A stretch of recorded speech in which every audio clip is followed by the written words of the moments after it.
everybody, it's Charlie from Swift Contractors Corner. It is the October 12th, 21 weekly update. We have fuel surcharge to talk about. It just came through. Like I had a minute left to get the report done, and so I just scrambled to get that done. So we're going to be able to put that out. Normally, because of the holiday weekend on Monday, it usually screws us up. So I'm going to jump into fuel surcharge real quick and get that out of the way. This week, the national average went up almost 11 full cents. That's a huge jump. We're up to 3.586 on the national average. The West Coast Pad 5 only went up 6 cents to 4.13. That's going to bring our standard fuel surcharge to 0.378. Last week, I believe, was 0.35, thereabouts. West Coast seems to have dropped down to 0.08. Last week was supposed to be 0.09. I'm not sure what you guys got. According to the charts, it should have been 0.09. Swift sent a message out saying it was 0.10, whatever. I don't know. I didn't run the West Coast, so I can't back that up. But there we go. The fuel surcharge is still climbing, and I think it may keep going for a couple more weeks. And let me get rid of that here, and let's get into some stuff. And yeah, so we got Jeff with us. Here we are. Jeff, good to see you, buddy. Yep. And this week, guys, we don't have any news out of the division. I reached out to Ian DeGray at the owner-op division. Brett Stewart's on vacation. So I asked Ian if there was any sort of updates this week. He said, nope, there is something coming soon. So I can only assume that maybe we'll have some cool news very soon. Don't know what that is. Not even a hint or an inkling of what it is. We shall don't trust see. us. Yeah, they're like, oh, you guys are going to put it out. We're going to blab. Right. Well, that's what we do. We get the info. We try to share it when we can, as quick as you can. But what we are going to do this week is we have a guest. Let me bring him in. This is Matt Wright. Hi, Matt. So for those of you who don't know from the groups, Matt Wright is an owner-operator here at Swift. He was on the Target dedicated account out of that place up in Canada, New York or something like that. And recently, Wilton, New York. Yeah, Wilton, New York. Recently, Matt has struck out and jumped on this Northeast percentage fleet. And, honestly, rather than me try and explain anything about it right at the moment, I'm going to let Matt give you a quick description of what it is so far that he's seen. How long you been in it so far, Matt? Just over 2 weeks. So you're 2 weeks into it. It's all still fresh. We don't have any real solid numbers, but what we do have is your initial views and feelings about it and that sort of thing. And what type of little things you've run into so far. Yep. So overall, let's get into the quick nuts and bolts real fast. So the contract, you sent me the contract and I went over it as best I could. The only thing I see different in that contract, honestly, was the spot where it actually mentions the fact that you're going to be paid 65% of what the load is contracted to Swift for, instead of being on a mileage rate, which means that, you're empty, your loaded miles, all that is all part of that 65%. So if you got a bunch of empty miles to get to that load, then you eat that, and that's just the cost of doing business. But honestly, that's all. You plan your miles right, you see what the load's paying, and if it doesn't make sense, you don't take it. If it doesn't pay enough, you don't take it. Okay. One of the things that I've heard about that, and I'm sure you've heard it too, Jeff, was that some people that were on that account from people I reached out to would turn down all the short loads, right? And they're like, oh, that one's too short, or it's not paying enough. And I believe, Matt, you ran into this on your very first load. It was a crap paying load. Oh, yeah, it was horrible. But it got you to a spot where you made crazy, right? Right. Yeah, that next load was over $3 a mile, wasn't it? The next load was $3.61 a mile. That first load, though, ended up with fuel surcharge being about $1.40 a mile after deadhead miles. Mm-hmm. And that's the amount you were paid per mile, not correct. The total contract. So that was your 65%? Right. That was my 65%. When I'm sitting here looking at these numbers, I don't look at it from what Swift's being paid. I look at it from what I'm being paid to run the truck. Right. Okay, cool. And then you've had a few runs after that, and I know you and I and Jeff have all talked about it. And at first you were a little worried. You're like, "Holy crap! I've run all these loads and I'm not paid yet. What the heck?" Yeah, that net 15. So some of these loads are net 15. Swift doesn't pay us as contractors on this account until Swift gets paid. So that right there was a little concerning. But I found out if you just call payroll, payroll will push the billers to send it out, and once it's charged out, I get paid. Okay, but that's not something that's actually in the contract. I tried to find that, and No, so I thought it was, but it's actually not. It's just something that payroll's willing to do. But it's about being proactive, right? Right. That's one issue, sure and the other thing that Charlie and I were talking about is, we hear all the time that you guys want to be on percentage from the guys in almost all of the Swift groups. Right. So listen to what Matt's saying here. Net 15. Believe it or not, if you guys read your contract, if you're on the standard OTR mileage contract, guess what? That says net 15 also. Everybody's it's right there in black contract and white. Net 15 is what Swift pays. That's what they guarantee. So, Yep. that's one of the reasons why Charlie and I weren't all bent out of shape when they got rid of accelerated pay, because it's been net 15 for 14 years that I know of. And I was just happy that they would pay me for the stuff I did this week. Yeah, Bonus. in fact, I will even quote. It's in section 3 of the contract, and it falls under the required documentation settlement period. And what it says, and this is in Matt's contract, it's in my contract, it's in Jeff's contract. It says companies shall pay gross compensation consolidated for settlement purposes for all equipment under this agreement to contractor within 15 calendar days of the contractor's submission to the company of all daily logs required by the DOT and any other documents necessary to secure payment, included but not limited to any receipts for lumpers, washouts, scales, etc., from the company shippers, consigners, brokers, logistics companies, freight forwarders, or the carriers, and the rest of that legal mumbo jumbo. But what that's saying is that every load we run for Swift, technically they have 15 calendar days from the time you turn in all of those documents, hit that empty call, scan those bills, and they get them in their hot hands. They have 15 days from there. Right. If you're running paper logs, make sure to get those submitted too.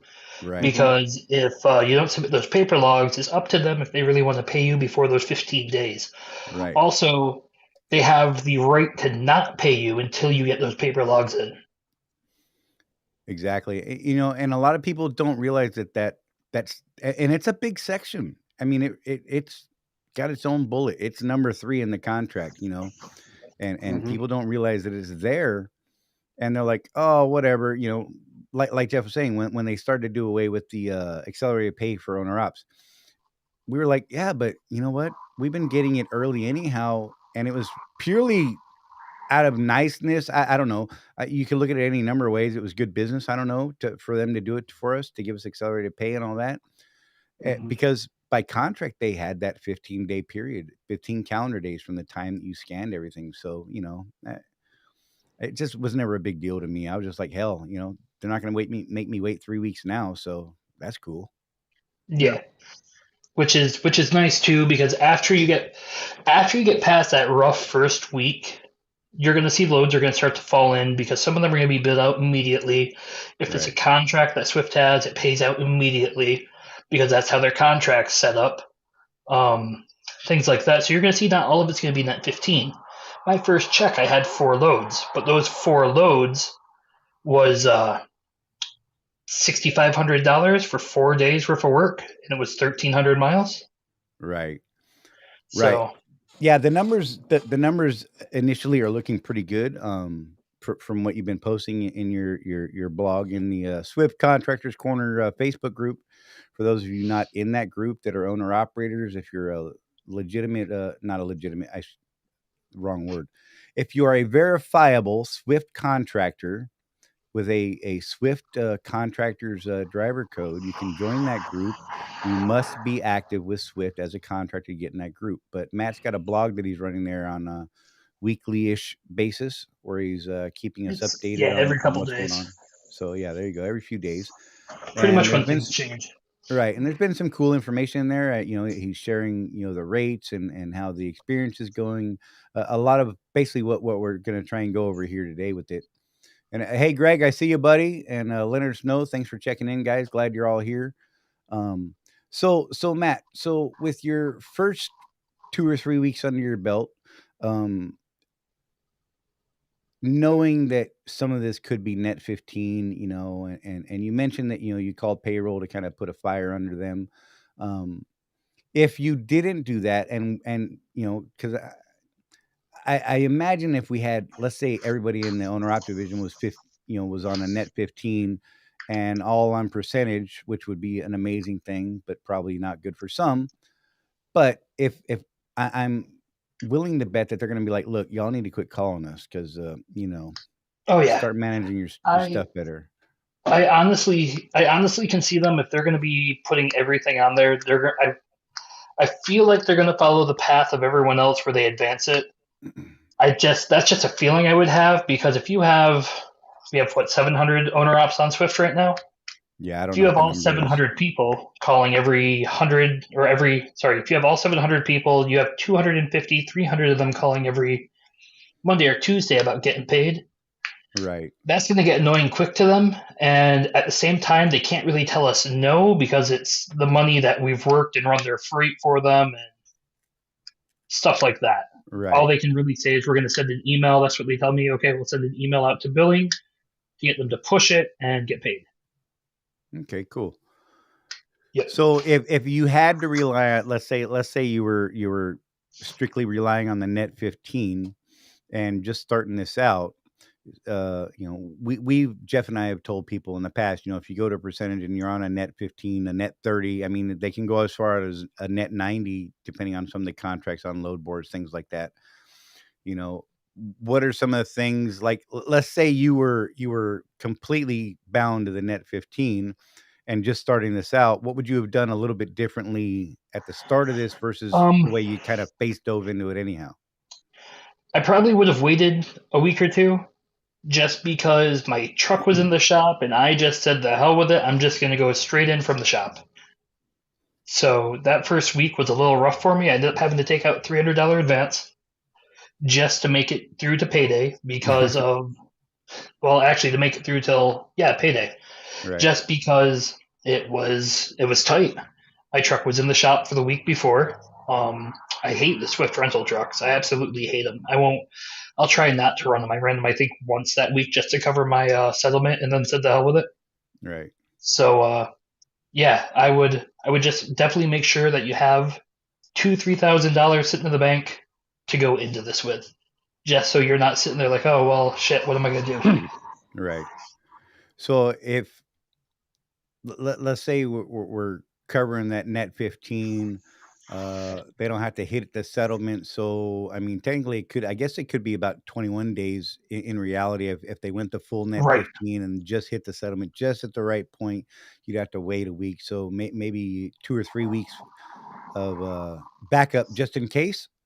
Yeah. Yep. I would definitely have something for backup just in case, just because you never know. Right. Like I said, I don't get fuel at the main truck stops. I don't go to Pilot. I don't go to TA. I don't go any of them. Right. So why am I going to pay that price in fuel? It's I can go get diesel $3.19 5 miles away, or I can pay $3.79. Right. Yeah, that's crazy. That's right, because you have a your own fuel card as well because you're running up there in the Northeast. That was using the ComData card. Oh, was it really? Okay. That price. Yep. Oh, that's right. You got that. What's that place called? The Royal Farms. Thank you. I was going to say ranch something or other. Yeah, Royal Farms. Like that. You guys running up in that Northeast, like for real. I used to see their prices, and I'm like, oh my god, they're so much lower than everybody. They do take ComData. Most of them do, not everyone. Most of them do. If they have a fuel lane, they take ComData. Okay. And is it like a legit truck pump? The double pump, legit truck pump, double pump, cool. Double pump, high speed, pumps 145, 160 gallons in 2 minutes. Nice. Yep. Then they have decent food there. Krispy Kreme donuts, the whole works. That fun stuff we don't get in New York. No that fun Krispy stuff we don't Kreme, get up here. right? Right. So Um, on the what are you seeing as far as rates right now? As is there kind of a general rule in certain lanes that you're running? Have you have you had the ability to run the same lanes over and over, or has it been something different yes. every day? I've so far picked up the same load now twice, 2 different times. Okay, That right there, that was paying the same rate every single time. That was going from Maryland to Boston. And then I'm picking up another load tomorrow that I'm gonna actually have to T-call because it's not meant to deliver till Friday for TJ Maxx out of okay. New Jersey. So there is the same lanes, and the rates pretty much stay the same, especially when they're contracted freight like TJ Maxx, because you're picking up from the distribution center and going to the store. Floor and Decor, you're picking up at the distribution center and going to the store. Um, I've also run a couple of Home Depot to Home Depot loads where you're going distribution center to distribution center. Cool. And it seems like the 95 corridor going south, the pay is less, but once you go north, the pay doubles. So has your experience So been so they're far? Go ahead, Jeff. so they're bribing you to go north. Is that what you're saying? If you go south, you might Basically. make So if you go south, if you go, let's say, from New Jersey to Virginia, right there you're looking at like 250 a mile, maybe $3 a mile. It really depends. But if you when you get down to Virginia, they'll send you over to pick something up somewhere else. That normally down there it's pretty close, and that load could pay anywhere from 350 to 450 a mile. I had one load that paid 489 a mile going up into Connecticut for a WB Mason load. And Is are it- those loads? Sorry, are those loads drop and hook, or are they live loads? Is it a mix? So far, I've only had two live loads this whole time. I've had 2 Floor and Decor loads that were a live load, and then I had WB Mason, which was a live load. WB Mason, I was in and out in 15 minutes. They unloaded the entire trailer, 15 minutes in out. They don't like trucks sitting there because they're a lot small. Right. As for the Floor and Decor, I sat there for hours. So that's a new construction of a building, and we had in downtown Boston about 6 to 8 other Swift trucks parked out on the street and in parking lots just trying to get in to deliver. Wow. See, It was that's an what absolute disaster. you see, Matt. That's why Charlie and I won't go up there and do this with you. Is what you just said, downtown Boston. Yeah, Right. you know what? Yeah. I'll chain up and go over Donner every day if I have to stay at a place like that. Sorry, it's Not this technically guy. South downtown Boston. No, not this guy. Canada is everything Yeah. above I-40. Y'all know how I feel about that. That I like delivering to that store because of the pay. I hate Mhm. getting there because you have to take 93 south from 90. So you go 90, 93 south, get off exit 12, come back up to exit 13A north, get off there because if you try to get there from exit 12, you're going to hit a bridge. But you leave going exit 12 because the other side of the road isn't low clearance. Wow. Yep, you can have it. Yeah. So Yeah, no doubt.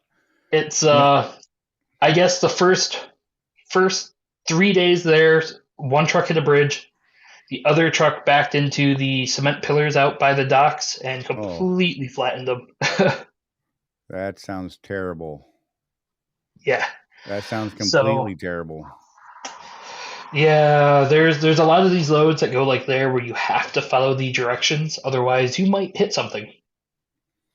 Hey, Greg had a question here. Let me get into that. He's asking about your stuff now. So is it like the load board where if you have to take all load because it doesn't deliver for a few days that you're still responsible for getting that load to its destination? So I'm assuming that's like a T-call type question. I'm assuming there's no T-calling. So I'm picking up a load tomorrow in Jersey. It's a TJ Maxx load going to a store down in Virginia, and I will end up T-calling it tomorrow because it delivers Friday, which I could be there literally tomorrow night when I go to pick up this load. So they have me T-calling it in Jonestown. So stuff that's going to be where you're going to be sitting for a day, they don't like you sitting for a day. They like to keep you moving. Mm-hmm. So then, are you still responsible for that T call afterwards, or is it once No. it's T called, you're off of it? Once it's T called, I'm off it. Okay. So And once it's T called, I'm done with it. what is that going to do to Unless, your rate? The rate that you were quoted on it, I'm assuming it didn't include the T call in it, or did it include the T call all along? so they give me what the rate is with the T call, and then they give me what the store's paying. So like that rate right there, for that store is the one that's going to pay me. It's my get out of New York load. Right. That load right there after everything, instead of making like $2.30 a mile, I'm gonna end up making about $1.95 to $2 a mile, depending on how much fuel I use. Based on your deadhead and all that. Right. Well, deadhead's about 180 miles. From there, it's going to be how light I am on the fuel pedal. So this guy right here is doing 55 miles an hour solid for the last week. Just saying. I've been averaging about 60 to 63. I have about a half a mile per gallon increase, but that's really all I've noticed so far. But at the same time, I don't half feel a rushed. gallon at the current fuel price, though, that half a gallon, that's saving you $5,000 a year in fuel. Right, exactly. That's a vacation right there. I've slowed down a little bit just because, honestly, I've slowed down because I don't feel rushed on target. It was push it to the floor and just go. Mm-hmm. So because I had to get down to Long Island and back. I had to get up to Riverhead, New York, which is the end of Long Island, 6 days a week, and then get straight back. So I was trying to push a 12-hour day. Right. And I'd get back with a half hour on my 11. So I don't have the need to do that, and it's not stressful anymore. So I just average like 63 miles an hour. Right. So like what we've been trying to get people to understand is a couple things, and we're using you as an example because you have this, what everybody's wanting, basically. Right. Yeah. But we're still going to reiterate that there's going to be a lot of people that go out there when this becomes available to everybody, which we don't know when that's going to happen. Right now, it's not looking like it's going to happen this year, maybe next year. We're hoping. But there's going to be a lot of guys that get excited about this and freaking lose their trucks because they had no idea what they're doing. They're gonna say, "What do you mean 180 miles deadhead?" Well, Matt figures that into the rate he's getting, so he can tell you that all miles he's making this for all miles when that load is done. And you got to get certain things out of your head if you're going to make money on a percentage deal.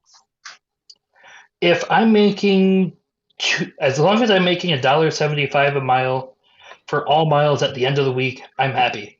That's more than what I was making on target. I still have minimum bring home after truck payment, all that. Minimum bring home of $3,000. I'm happy. I've been averaging more than that. My average has been about $3.20 a mile for the week, so that's a plus. Yeah, no doubt. So as long as I'm making $1.75, it covers everything. Of course, this isn't your first rodeo with percentage, is it, Matt? No, so I was done this before. I was at Schneider with their pick and choose load board and their $4,000 a month truck payment. That was just the truck payment alone was $4,000 a month. So wow, I didn't know it was that high. Holy crap. Yeah, and that was for a used 2016 T680. Truck had 120,000 miles on it when I got it, and the transmission literally hit the highway going down the road. I kept telling him I kept hearing a thunking noise every time it would go into gear. Kenworth could never find the problem. The transmission hit the ground on the highway. Oh man. Yep. So I called the truck a lemon. Start out. Yeah. I called the truck a lemon, and not Schneider itself, but Schneider Financial, which is an outside company from Schneider. Two brothers own it. Like one brother owns Schneider, one brother owns Schneider Financial. Mm-hmm. So the Schneider Financial that kind of deal. Yeah. Seems to be a common theme in this industry. Yeah. So where I'm going with this is, so while rates are up like they are right now, so yes. Charlie and I have both been driving, long enough to where we've been through a couple of these cycles. The rates are going to go back down to $1 a mile. There is no question. So while you're getting your $1.75 a mile, Matt, what we're hoping to see is that people are actually saving money, because they're when going to those need rates to. go in the toilet, it's a matter of survival at that point. A lot of guys go out of business, and it's because they didn't this great time to make money. Well, they went out and bought a new motorcycle. They went out and did this. They did that. Don't know what you're talking about. I'm not picking on anybody in particular, but you know, we all have our hobbies, and when we get a little bit of money, we're like, I'm gonna go do that hobby. But if you're gonna stay in business for the long term, like I have a thing that Charlie knows it's a good idea. I'm almost there with him. I literally take 10% of my net profits and I put it aside every week. That way, when I have something happen, like I've been broken down for a total of 3 weeks this in the last 30 days. So I've worked a total of a week. Part of it's my own fault because I basically said screw it last week. You know, I had sonar issues for those of you that were paying attention, and I just didn't have it in me after dealing with that. So, I have the same problem. but you know, here's the thing though. If you're in business to make money, you go through all this crap for a couple of years, and then you can do stuff like that. You know, Charlie brags all the time about how he and Rosie, maybe we'll work today, maybe we won't. Well, they could do that because they've done the time, they've built this business, and you know, if once we get that offer for a percentage on our side of it, I know Charlie and I'll jump right on that because we're just seeing more potential there. Right. Like you can ask Charlie. I'm down in Florida. What, every 3-4 months on vacation? Right. Yeah. So but I've built a strong business. I can afford to take two weeks, a week at a time off. Like it's just how I've built my business. I've built it so I can be able to take time off. And And that's the way everybody should be doing it. This right here is just going to make it so I can take more time off. I don't have to work as hard. I just took Thursday to tomorrow off. Mhm. So I don't have to worry about anything. Right. Especially when after that, I netted $4,100 off that $6,500 that I did. Right. And starting once I finally get all these loads, I'm caught up with Net 15, and everything is just going in every weekly. The money I used to make, at Target, that's what I'm just going to use for everything. All that extra that I'm making, I'm just going to toss in the bank account and let it sit there. Right. Yeah. That's the thing too, is being on a net whatever. You know, I've been in business since I was a kid basically, and I've done every which type of contracts with people. The worst I ever dealt with was a net 90 when I was landscaping. And let me tell you, that's tough to go 90 days No between completion of the contract and the builder actually paying you for the install. That's a long 90 days.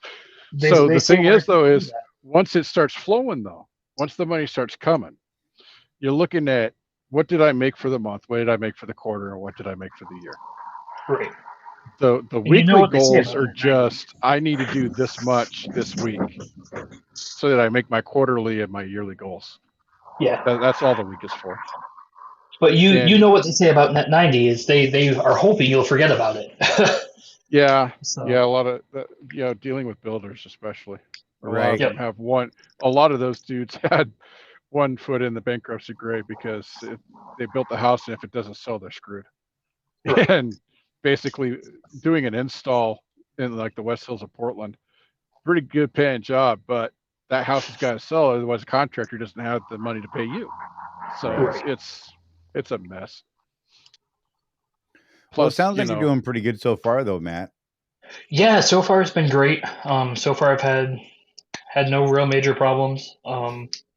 Truck's running great, thank God. Right. That's helpful. Yeah, yep. You know how those Kenworths can be. They can be a little finicky sometimes. Right. But yeah, other than that, so far it's been good. So far I've seen no major problems. Would I like to see like that Net 15 maybe go away one day like the rest of the companies? Yeah, just because it's nice to have the money then and not have to call payroll. But in the meantime, you know though, so we've been looking into what it would take to go use DAT and truckstop.com. Yep. And they charge $200 for quick pay. Yeah. Just it's a Yep. flat fee. So keep that in mind, guys. That some of these, everybody's like, I'm gonna go get my own authority. I'm gonna run that. Well, okay, you just signed up for a net 90. Sorry. Right. Or you can have them Yeah. factor it at 3%, or you could pay them another $200 to get paid today. I mean, it's business. You got to decide what's best for you. Charlie and I talk about this all the time. You got to decide what's best for your business today to keep running down the road. I would be okay if Swift said, okay, well, we have a factoring fee. Like if they're taking 1-2% for factoring, I would kind of be okay with that too. Or like even if there was a flat fee, like a monthly fee to be able to have it paid in advance, I'd be okay with that as well. But I can just see problems in the future with people not understanding what Net 15 is. Right. So I could see it in Swift's best interest to get rid of the Net 15 just because they're going to have problems with drivers and they might have someone trying to sue them. So like just overall, I think the Net 15 would be a good thing to get rid of just to cover themselves in the long run. But in the meantime, at the same time, if you understand what Net 15 is, you'll never have a problem. So I haven't had any problems with it so far. And that's a short net compared to some companies out there. Or exactly. like you said, if you're out there on your own authority and you're bouncing on net 90 for, forever, that can be rough, man. If you don't have that 3 months saved up to cover those 3 months waiting for your first paycheck to come back. Right. That's another thing is the opportunity you've got. You don't have to do credit checks on the customers. They're all Swift customers. So a lot of guys don't understand all the cost that Swift actually absorbs in this. So, I've heard people say, "Oh, well, such and such carrier gives 80%. I want that." Well, look at what the service level is, though. Are you getting the service level that Swift is offering its contractors? A lot of times, no. So, do you want that extra 10%, or do you want to have guaranteed pay? That's one of the things you got to look at. So I had an argument with someone the other day, and I can see their logic on it. Landstar, like companies like Landstar, who pay 65%, they advance the pay. Companies like Prime, who pay 73%, they advance the pay. JB Hunt advanced the pay. Schneider did. That's cool and all. I get it. But Landstar, you have to bring your own truck. You get their trailers for free. Prime, you're paying $280,000 for one of their trucks. JB Hunt, you're paying $250,000 for one of their trucks. Schneider, you're paying anywhere from $200,000 to $300,000 for one of their trucks, depending on if it's brand new or used. And if you want to add Mercer into this, Mercer, you're leasing the trailer. You have to bring your own truck, but they pay you to your bank account the next day within 24 hours. But you're renting a trailer. They cover maintenance on the trailer, but you're renting the trailer. They're strict about their rules and guidelines. And all those other companies are more strict. You pay more in the long run because you have a higher truck payment. You have all this stuff. Swift has the cheapest truck in the industry for payment-wise. There's no arguing it. Everywhere else, you're looking at $3,000 a month or more for the truck. Yeah, we were debating that last week. I think it was Charlie on the show that used truck prices. Like I got a 2016 Cascadia. These things are going for $80,000-$90,000 in the market today. Right. I just redid. I'm looking at other insurance options, so I looked up just truckpaper.com, and a truck spec'd exactly like mine within 10,000 miles on the engine of what I have was $60,000. That's more than my balloon payment was. I was on MHC's website the other day. So, it's crazy what trucks are costing right now. I was on MHC's website, and I was seeing 500,000 mile trucks, like 2020s, 2019s, 500,000 miles on them, warranties up, going for $100,000 to $109,000 for these 500,000 trucks with no warranty. Yeah. Like, you want to... The industry right now is so screwed up by trucks. If you go out to the Ohio State Fairgrounds, I believe it's the Ohio State, it's Kentucky or Ohio. You go out there and there's probably 2,000-3,000 Kenworths sitting out there because they're all missing microchips. Right. So, yeah, that chip thing. they're just Kenworth, as of right now, I believe, has stopped production in half their plants because there's not enough microchips, and trucks are just sitting there waiting to reopen because there's not enough microchips. Right. Yeah. So Facebook user is asking me about Opelika. Facebook user, who are you really? Because it's not showing your name. But yeah, if they'll keep you on the OTR contract, stay there as long as you can. They kicked me out 2 weeks ago. But I've been running most of the year there, and they couldn't afford to have me anymore. So they told me to give them a call again mid-November when the holiday rush starts, and they could probably use me then. But yeah, if you any of the Walmart, especially any of the Walmarts, if you can get in there on surge, I'm telling you guys, before I had my truck paid off, I was making $2,500 a week. You know, working 6 days a week and taking my day off at the truck stop and eating wings. I mean, my buddy Brandon. It's store deliveries, and that particular one, you're going into Atlanta, but it was worth it to me. I would still be there if they hadn't said owner operators need to either sign the contract or go. I've had a buddy up here running Target in New York. He's been averaging surge. He's been on surge, averaging anywhere from 2,200 to 2,600 a week bring home after everything. Right. And if you're not scared to do Long Island, there's Target up in New York too. We have 2 different distribution centers up there. They pay really good surge, and the average driver averages 3,000 plus miles a week up here. Yeah. Yeah, on the Walmart deal, here's where you make your money on that for guys that haven't.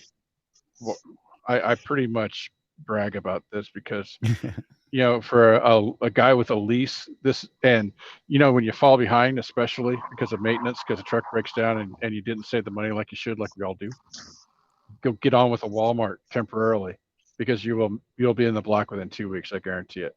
That's how much money we're talking about. Right. And what it is the Walmarts, you can buy your fuel at the distribution centers.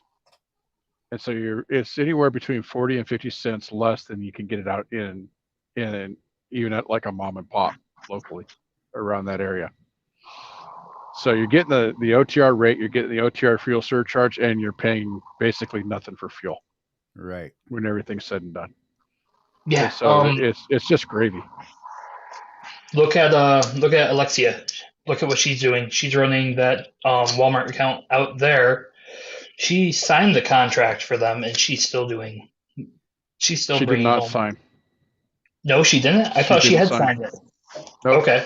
I told her I would hunt her down and string her up, and she did. Nice. I mean, she made, just so you guys know, we've been working with Alexia since before she decided to become an owner operator. Yep. All 3 of us have.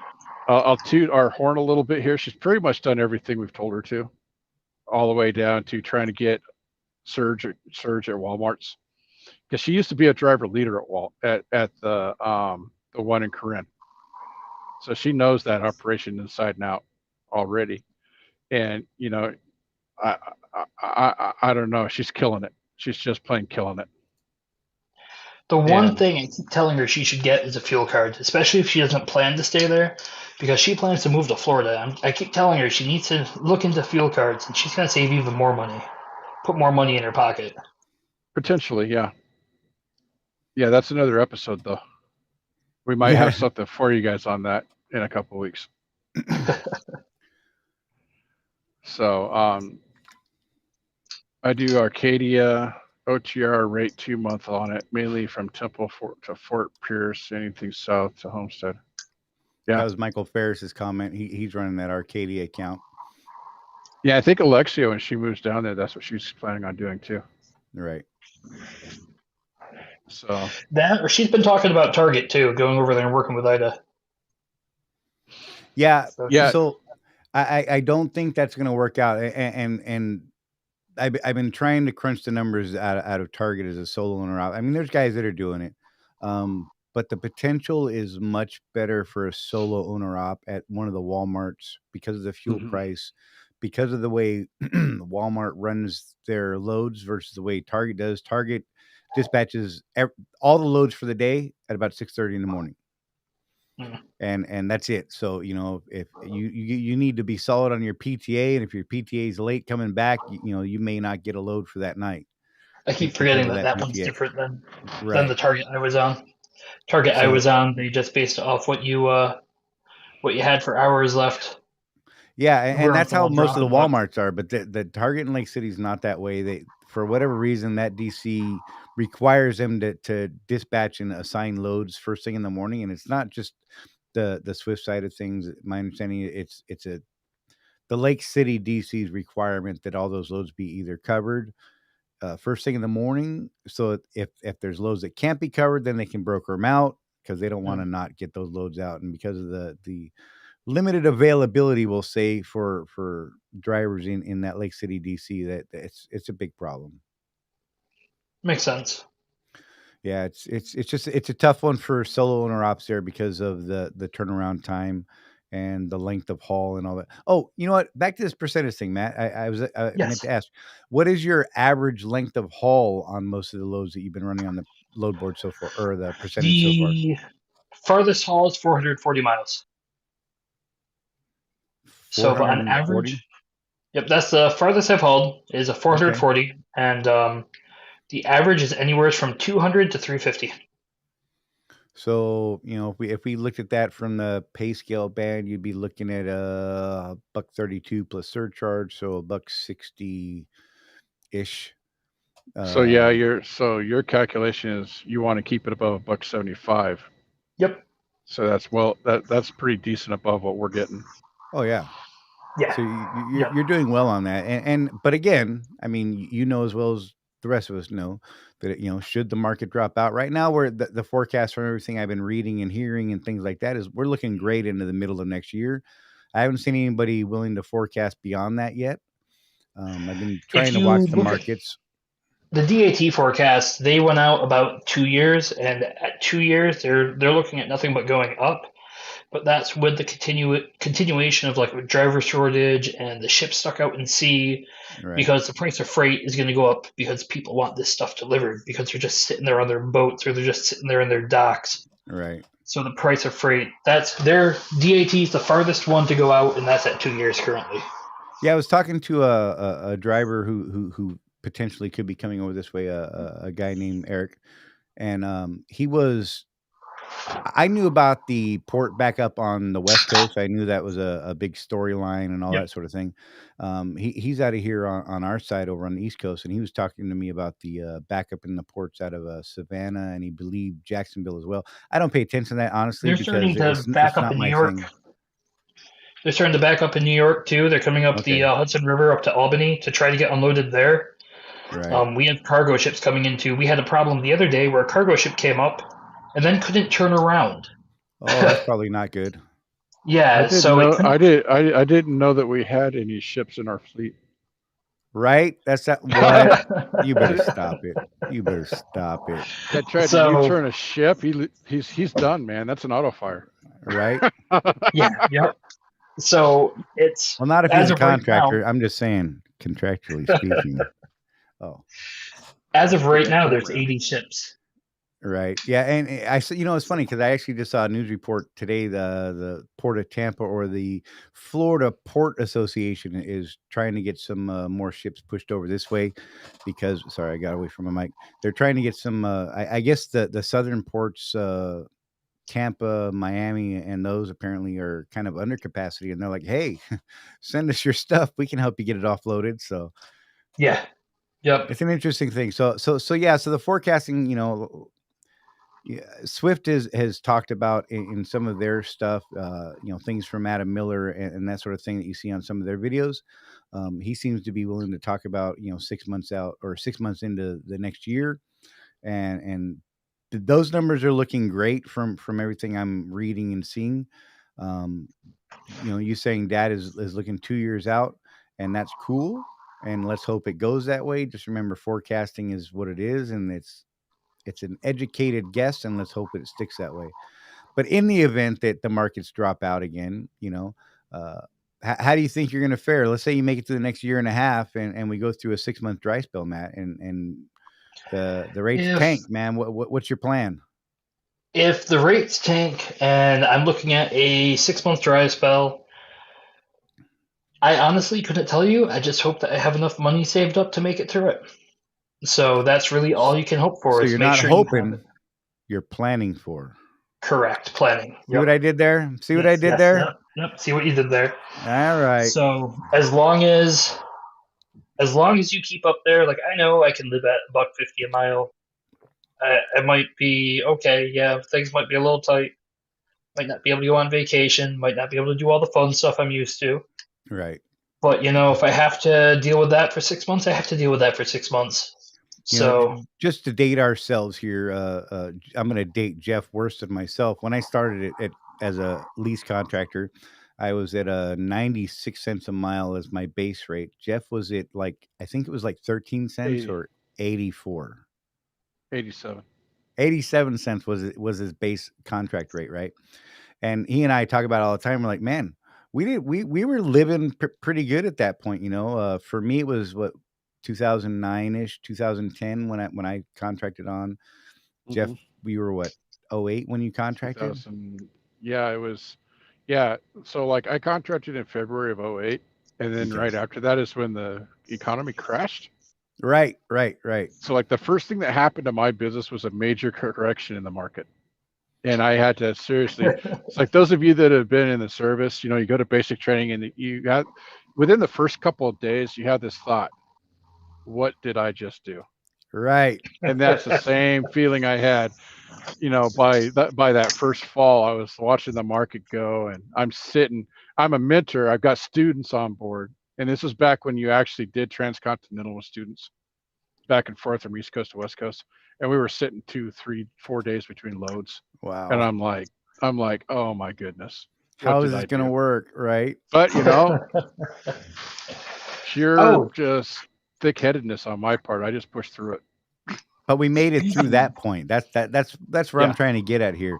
With our base contract now at a $1.15, not even counting fuel surcharge or any of the accessorial pay, and we're so much further than that. And I know, I mean, I don't want to, but I know that I could actually go back to that 95-cent contract, 96-cent contract, whatever, and be able to do okay. I mean, it just changes the way that I do some of the fun things, right? Takes a little longer to plan for that trip, maybe. Yeah. But with that in mind, I mean, so while you're slaying it, like they say, make hay while the sun is shining, right? So that in the event that market does fall out, no matter what happens, you'll be in a spot where it's not going to hurt you so bad, so and maybe I don't get a steak tonight. And I'm not exaggerating when I say we were waiting 4 days between loads, and it was because there was no freight. Right. So a lot of you guys, oh man, I've been sitting for 24 hours. I'm just like, yeah, okay. Right. Yeah. Yeah, I know. We kind of giggle a little bit, and it's like the way we say things about trucking, and then you hear the guys from the 70s and that, and they're like, yeah, you guys don't even know, man. This is what it really was, and they're out there driving with no power steering and 2 sticks and trying not to break an arm because they missed a gear or whatever. You know what I mean? So I'm like, some sort of, I mean, sort of punch card machine they had to do for their IFTA taxes. Right. I've never even seen. So we've all got our generational things here, right? But I can tell you that with all due honesty that if it had to happen and I went down to that back to that 96-cent rate, I know that I could survive on that. In fact, I could do fairly well. I mean, that's how I bought my first truck. The truck that I drive now. I mean, I bought it based off of those rates back then, saving money, saved enough to have the down payment to go out and buy this truck while leasing my first truck from Swift. You know what I mean? So, as long as we go about this and we plan and we save and we manage a business the way that we should be doing, which is what, we're always trying to harp on here is, take care of the business and the business will take care of you. And in that, that takes care of everything. I mean, honest to God, maybe put a little more into your business, in a little energy into your business, so that down the road you're in a position where you don't have to scrimp so much, and you can start enjoying life a little more, which is what I'm trying to work on now. Jeff and I had a conversation earlier where I've slowed down to 55 miles an hour, and I know that's a big topic for some people, and they say that I'm a hazard and all these other things. And based on that, I'm looking at the fact that I've actually increased my net revenue per mile 20 cents a mile this week. All I did was slow down. That's all I've done. I've slowed down 10 miles an hour, went from 65 to 55, and here I am. So No, the no potential half measures for Charlie, man. no, half measures man, for him. go deep, don't go at He's all. going- Is what I'm saying. He's going slower than me. Sorry, So I got a phone call that came through that I had to hit decline on. Nice. So we've been at this a while, guys. We're actually going to wrap it up. We're a little over 50 minutes. If you guys got any questions, here's your last chance. Throw them up, and we'll try and get to them. I got one last thing to say. Yeah, go for it, buddy. So on this account, I'm also doing one other thing. I'm also still mentoring. So I mentor from time to time. I mentor mainly friends who come over. If you're an owner-op mentor and you come onto the percentage account when it releases, like company-wide, you can still be a mentor. You don't have to run loads, like you don't have to team load.